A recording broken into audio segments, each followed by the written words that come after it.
नमस्कार दोस्तों, मैं doctor Parikshit Sukhdev, consultant rheumatologist और आप देख रहे हैं मेरा यूट्यूब चैनल। आर्थराइटिस के बारे में अवेयरनेस क्रिएट करना और उसके बारे में प्रॉपर इन्फॉर्मेशन देना इस चैनल का ध्येय है। इस ध्येय को सक्सेसफुल बनाने के लिए इस चैनल को सब्सक्राइब करिए और बेल आइकन पे क्लिक करें।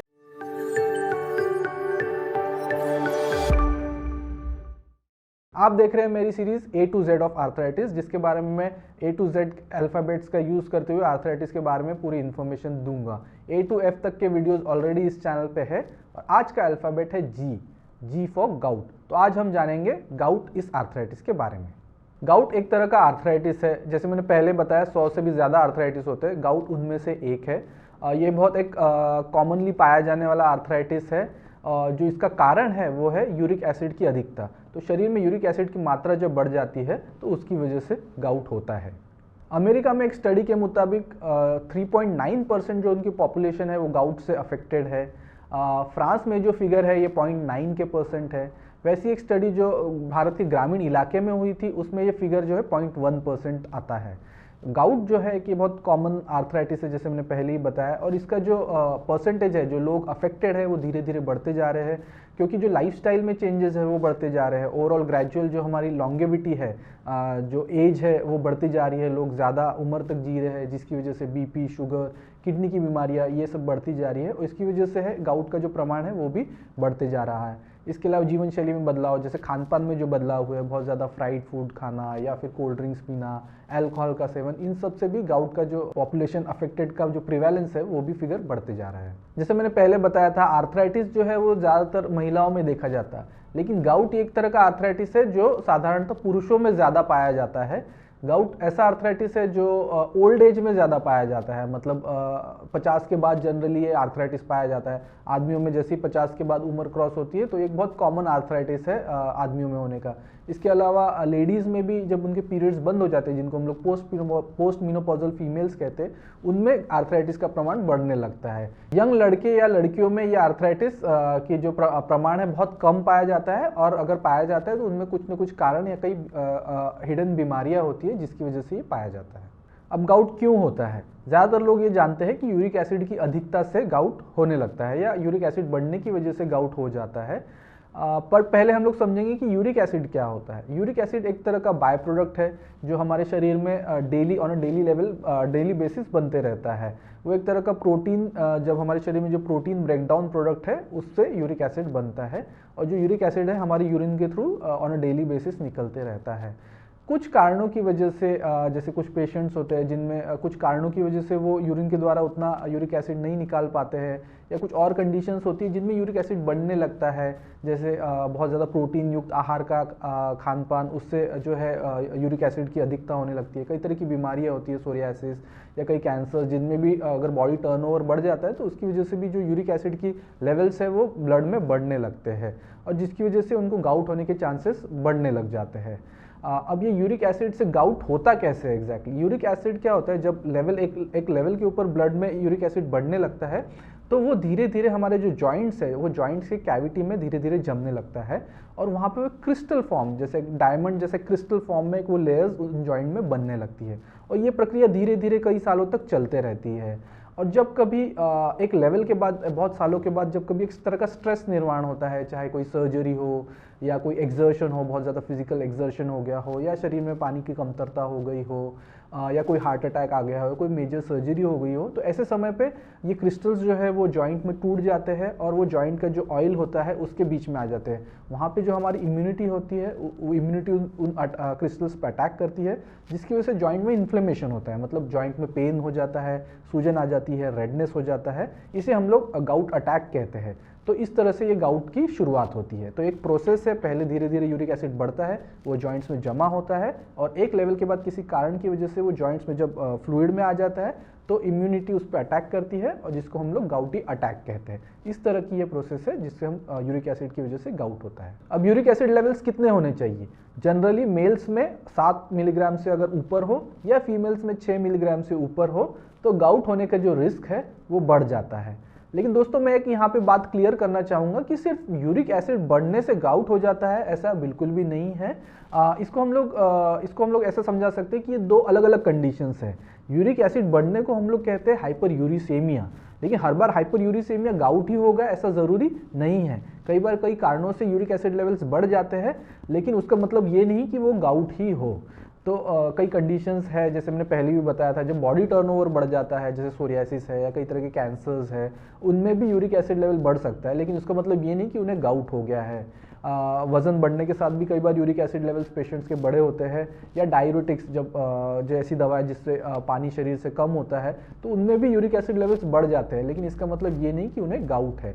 तो हमें ये समझना होगा कि सिर्फ कोई लेवल से हम डिसाइड नहीं कर सकते कि किसी को गाउट है या नहीं। अब यूरिक एसिड लेवल्स किसी पेशेंट में क्यों बढ़ते हैं, इसको हम लोग दो हिस्सों में डिवाइड कर सकते हैं। एक तो जेनेटिक रीजंस, कई पेशेंट्स में ऐसा होता है कि जेनेटिक रीजंस की वजह से जो उनकी किडनी है वो यूरिक एसिड लेवल्स को हैंडल नहीं कर पाती है, और जितना यूरिक एसिड यूरिन के थ्रू शरीर से बाहर जाना चाहिए उतना नहीं जा पाता है, जिसकी वजह से धीरे धीरे ओवर टाइम शरीर में जो यूरिक एसिड के लेवल्स है वो बढ़ने लगते हैं और उनको गाउट होने के चांसेस है जो है वो बढ़ जाते हैं।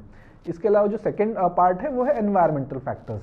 एनवायरमेंट फैक्टर्स मतलब जिसको हम लोग करेक्ट कर सकते हैं, जेनेटिक फैक्टर्स को तो करेक्ट नहीं किया जा सकता है, बट एनवायरमेंटल फैक्टर्स है, जैसे मोटापा हो गया, तो जो लोग मोटे होते हैं उनमें भी यूरिक एसिड लेवल्स बढ़ जाते हैं। इसके अलावा खान पान, जो लोग बहुत ज़्यादा नॉनवेज खाते हैं, जैसे रेड मीट हो गया, मटन हो गया, सी फूड हो गया, फिश, क्रैब्स, ये सब चीज़ों में बहुत ज़्यादा प्यूरिन होता है, जिसकी वजह से भी यूरिक एसिड बढ़ता है।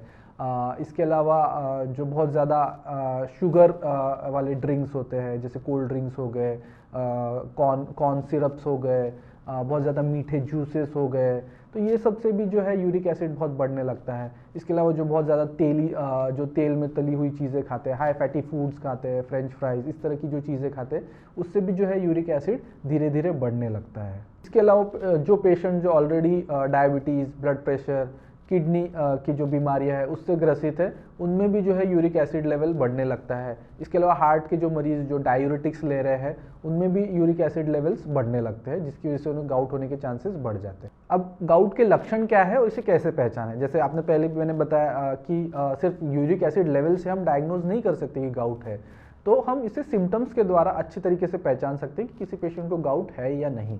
इसके जो टिपिकल लक्षण है, जो खासियत है इस बात की, वो है एक तो अटैक्स, ये जो है अटैक्स के फॉर्म में आता है, और इसका जो सबसे पहला अटैक है प्रिडोमिनेटली वो लोअर लिम्ब जॉइंट्स, मतलब जो हमारे पैर के जो जोड़ होते हैं, खासकर नीचे के, जैसे एंकल्स, या जो पहला अंगूठे का जो जोड़ है, पहली उंगली का जो अंगूठा, वहाँ पे सबसे पहले अटैक आता है। वहाँ पे दर्द, सूजन और लालपन आ जाता है, और ये अचानक से होता है। अचानक से पेशेंट रात को उठता है या सुबह सुबह उठ के अचानक से उसके पैर की उंगली में या फिर एंकल में जो है अचानक दर्द हो जाता है, बहुत ज़्यादा सूजन आ जाती है, पेशेंट बिल्कुल पैर नहीं रख पाता है। और फिर जब भी वो कुछ इलाज लेता है, आसपास से कोई दर्द की गोली या स्प्रे या बर्फ से कुछ सिकाई करे, तो ये दर्द जो है 2-3 दिन में कम हो जाता है और पेशेंट को लगता है कि पूरी तरीके से ठीक हो गया है। और यहीं पे वो कई पेशेंट्स गलती भी करते हैं, क्योंकि ये क्या होता है, ये अटैक्स ऐसे धीरे धीरे होते रहते हैं। जैसे एक बार हो गया, ठीक हो गया, फिर 6 महीने या साल भर में फिर कभी कहीं हो गया, और फिर कुछ दवा गोली ले ली और फिर ठीक हो गया। ऐसे धीरे धीरे जो अटैक्स की फ्रीक्वेंसी है वो बढ़ते चले जाती है। जैसे पहले कभी साल में एक बार होता है, फिर धीरे धीरे 3-6 महीने में एक बार, और धीरे धीरे फिर वो हफ्ते हफ्ते में होने लगता है। और शुरुआत में एक जोड़ से शुरू होता है और फिर धीरे धीरे सारे जोड़ों में आने लगता है, मतलब पैर की उंगली, एंकल से शुरू होकर घुटनों में और धीरे धीरे हाथों के जोड़ों में आने लगता है। ओवर टाइम अगर ये अटैक्स को अगर ट्रीटमेंट नहीं किया गया प्रॉपर और सिर्फ सिम्टोमेटिक ट्रीटमेंट लिया गया, जैसे दर्द का गोली या सिर्फ स्प्रे वगैरह मार के उसको अगर अटैक को थोड़ा कम किया गया, तो ये धीरे धीरे बढ़ते जाता है और जॉइंट्स भी इन्वॉल्व हो जाते हैं, चाहे जैसे हाथ के जॉइंट्स वगैरह। ओवर टाइम हमने ये भी देखा है कि जो यूरिक एसिड है वो हमारी सॉफ्ट टिश्यू, मतलब चमड़ी के आसपास भी जमा होने लग जाता है, जैसे एल्बोज के आसपास जमा हो जाता है, या इवन कान के आसपास हमने कई बार देखा है कि एक तरह का वाइट टिश्यू जमा हो जाता है। इवन पैर की उंगलियों के पास टिश्यू जमा हो जाता है, जिसे साधारण भाषा में गठिया कहते हैं, इसलिए कई लोग इसे साधारणतः गठिया वात वगैरह भी कहते हैं। और हमने कई निगलेक्टेड केसेस में देखा है कि वो फूट जाते हैं, उसमें से सफ़ेद टिश्यू आने लगता है, सफ़ेद जो एक मटेरियल आने लगता है, चौकी मटेरियल होता है, चौकी पेस्ट जैसा मटेरियल आने लगता है, जिसे कई लोग पस से कंफ्यूज हो जाते हैं। वो एक्चुअली यूरिक एसिड का क्रिस्टल्स रहते हैं जो उसमें से डिस्चार्ज होने लगता है। तो ओवर टाइम ऐसे लक्षणों से हम पहचान सकते हैं कि किसी को गाउट है या नहीं। तो इसकी जो खासियत है, सिंपल भाषा में मैं कहूँगा कि अटैक्स जो खासकर आपके पैरों के जोड़ों में आते हैं, ऐसे लक्षणों से हम जान सकते हैं कि किसी को गाउट है या नहीं। इसके अलावा यूरिक एसिड बढ़ने से सिर्फ गाउट या जोड़ों की तकलीफ होती है ऐसा नहीं है। यूरिक एसिड धीरे धीरे आपकी किडनीज में भी जमा हो सकता है, जिसकी वजह से स्टोन्स फॉर्म हो सकते हैं, तो पथरी बन सकती है, आपकी किडनी में पथरी बन सकती है। इसके अलावा यूरिक एसिड खुद एक तरह का नेफ्राइटिस, जिसे हम लोग इंटरस्टिशियल नेफ्राइटिस कहते हैं, वो भी किडनी को नुकसान पहुंचा सकता है और किडनी को खराब कर सकता है। तो इसलिए भी जो यूरिक एसिड बढ़ने का या फिर गाउट का ट्रीटमेंट करना बहुत ज़रूरी है। इसे डायग्नोज करने के लिए डॉक्टर्स कई तरह के टेस्ट सजेस्ट कर सकते हैं आपको, जैसे ब्लड टेस्ट तो मैंने ऑलरेडी बता ही चुका हूँ आपको कि यूरिक एसिड लेवल्स से हम लोग डायग्नोज करते हैं, लेकिन दे आर नॉट रिलायबल। कई बार अटैक्स, एक्यूट अटैक्स के time uric acid levels falsely low भी हो सकते हैं, तो that is not a reliable test. जो बेस्ट टेस्ट है गाउट के डायग्नोसिस के लिए वो है अगर हम वो जॉइंट से फ्लूइड निकाल के, जो भी जॉइंट में सूजन है उसका अगर पानी निकाल के उसकी जांच करें, जिसे हम लोग पोलराइजिंग माइक्रोस्कोपी कहते हैं, एक तरह की दूरबीन के नीचे देखें तो वो क्रिस्टल जो है, एक तरह का जो डायमंड शेप क्रिस्टल है यूरिक एसिड का, वो उस माइक्रोस्कोप में दिख जाता है और वो that is the confirmation of a patient having gout. अगर वो क्रिस्टल दिखता है माइक्रोस्कोप में तो हम बहुत 100% कॉन्फिडेंस से कह सकते हैं कि उस पेशेंट को गाउट है। बाकी लॉन्ग स्टैंडिंग केसेस में एक्सरे हो गया या सोनोग्राफी करके भी, जॉइंट की जो सोनोग्राफी होती है वो करके भी पता कर सकते हैं कि उसी पेशेंट को गाउट है या नहीं। एक तरह का सीटी स्कैन होता है जिसे हम लोग डुअल एनर्जी सीटी कहते हैं, वो करने से भी कई बार आइडिया, जो जॉइंट्स का सीटी करने से भी कई बार आइडिया लग जाता है कि किसी पेशेंट को गाउट है या नहीं। अब गाउट के ट्रीटमेंट के बारे में हम जानेंगे। गाउट का जो ट्रीटमेंट है उसको दो हिस्सों में हम डिवाइड कर सकते हैं। एक तो है एक्यूट ट्रीटमेंट ऑफ अटैक्स और दूसरा है long term management of hyperuricemia, यानी long term management of hyper uric acid levels. तो एक्यूट अटैक ऑफ गाउट जब होता है, किसी पेशेंट को अचानक से जॉइंट, किसी जोड़ में दर्द, सूजन, जकड़न आ जाती है, तो उसका इलाज करना बहुत ज़रूरी होता है। वो एक तरह का सॉर्ट ऑफ इमरजेंसी होती है, पेशेंट को बहुत तकलीफ होती है। तो उसका जो ट्रीटमेंट है सिंपल, जैसे पेन किलर्स है, आइस पैक अप्लीकेशन है, या फिर कई बार अगर बहुत ज़्यादा इन्फ्लेमेशन है, बहुत ज़्यादा जोड़ में सूजन जकड़न है, तो शॉर्ट कोर्स ऑफ स्टेरॉइड्स वगैरह दे के उस अटैक को कम किया जा सकता है। इसके अलावा कॉल्चिसिन नाम की एक दवा आती है जिससे भी अटैक जो है वो कम किया जा सकता है। तो ये तो एक हिस्सा हो गया एक्यूट अटैक ऑफ ट्रीटमेंट, क्योंकि ये ट्रीटमेंट अगर 5 दिन या 7 दिन लेते हैं तो उससे जो अचानक से जो दर्द सूजन आता है वो पूरी तरीके से चला जाता है। लेकिन जो गाउट का होलिस्टिक ट्रीटमेंट है उसे हमें एक टोटल एक बीमारी की तरह देखना होगा। सिर्फ ये नहीं कि दर्द सूजन कम हो गया, दूसरा जो एस्पेक्ट है वो हमें देखना होगा कि क्या उनका यूरिक एसिड लेवल बढ़ा है और क्या उन्हें अटैक्स बार बार आते हैं। अगर उन्हें अटैक्स बार बार आते हैं, मान लो मतलब साल में 3 से ज़्यादा अटैक्स आते हैं, या फिर अटैक्स के साथ उनको किडनी में स्टोन है या फिर किडनी में खराबी है, तो ऐसे पेशेंट्स को long term uric acid lowering therapy जिसे हम लोग कहते हैं वो देनी ज़रूरी है। तो उसमें कुछ दवाएं आती है जो जिसका रेगुलर इस्तेमाल करने से यूरिक एसिड लेवल्स जो है वो खून में कम होने लगते हैं, जिसकी वजह से जो अटैक्स आने की फ्रीक्वेंसी है वो कम होने लगती है। और इन रिटर्न ये होता है कि उनके पेन किलर्स का रिक्वायरमेंट कम हो जाता है और बार बार उन्हें पेन किलर्स नहीं लेने पड़ते। उसके अलावा किडनी को भी बचाव होता है। तो इस तरह से हम 2 हिस्सों में इसका ट्रीटमेंट डिवाइड करते हैं, long term management of uric acid level and acute attack of gout. इसके अलावा जो एक और चीज़ है वो हमें देखनी होगी कोमॉर्बिडिटीज़ की, भाई इनमें क्या करेक्टेबल फैक्टर्स है जिससे हम लोग करेक्ट कर सकते हैं। क्योंकि गोलियां तो एक हिस्सा हो गई, लेकिन कई तरह के करेक्टेबल फैक्टर्स होते हैं, जैसे मैंने पहले ही बताया कि ब्लड प्रेशर हो गया, शुगर हो गया। तो ब्लड प्रेशर शुगर का ऑप्टिमाइजेशन ये देखा जाना बहुत ज़रूरी है कि उनका बीपी कंट्रोल में है कि नहीं, शुगर कंट्रोल में है कि नहीं, या फिर जो उनकी किडनी की बीमारियां हैं वो बराबर कंट्रोल में है कि नहीं।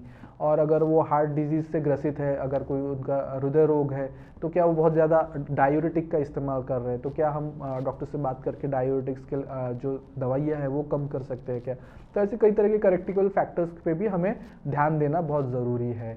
और एज़ यूजुअल जैसे ही सारी आर्थराइटिस में मैं बताता हूँ कि लाइफस्टाइल चेंजेस बहुत ज़रूरी है, अपनी जीवन शैली में बदलाव बहुत ज़रूरी है। तो रेगुलर एक्सरसाइज करना बहुत ज़रूरी है। पानी जितना ज़्यादा अधिक पानी पिएंगे उतना ज़्यादा वो फ़ायदेमंद होता है। इसके अलावा हाई कैलोरी फूड्स अवॉइड करना, मद्यपान अवॉइड करना, अल्कोहल अवॉइड करना, ये सब चीज़ें भी बहुत ज़्यादा ज़रूरी है। नॉनवेज अवॉइड करना, जैसे रेड मीट, सी फूड, ये सब चीज़ें भी अवॉइड करने से फ़ायदा होता है। कई पेशेंट्स के मन में शंका होती है कि प्रोटीन खाने से गाउट हो जाता है या बहुत ज़्यादा प्रोटीन खाने से गाउट हो जाता है, और कई तरह के वेजिटेरियन लोग दालें वगैरह भी बंद कर देते हैं। तो इतना स्ट्रिक्ट डाइट रिकमेंडेशन, इतना स्ट्रिक्ट रिस्ट्रिक्शन ज़रूरी नहीं है। और डाइट के बारे में मैंने ऑलरेडी डिटेल में बताया है, वो आप आई बटन पे क्लिक करके डाइट इन आर्थराइटिस का वीडियो देख सकते हैं। अगर आपको लगता है कि ये वीडियो हेल्पफुल है, जिससे आपकी जानकारी बढ़ी है, इसके अलावा अगर आपकी कोई जान पहचान में लोग हैं जो गाउट से ग्रसित है या फिर यूरिक एसिड की अधिकता से ग्रसित है, तो उन लोगों के साथ ज़रूर ये वीडियो शेयर करिए। धन्यवाद।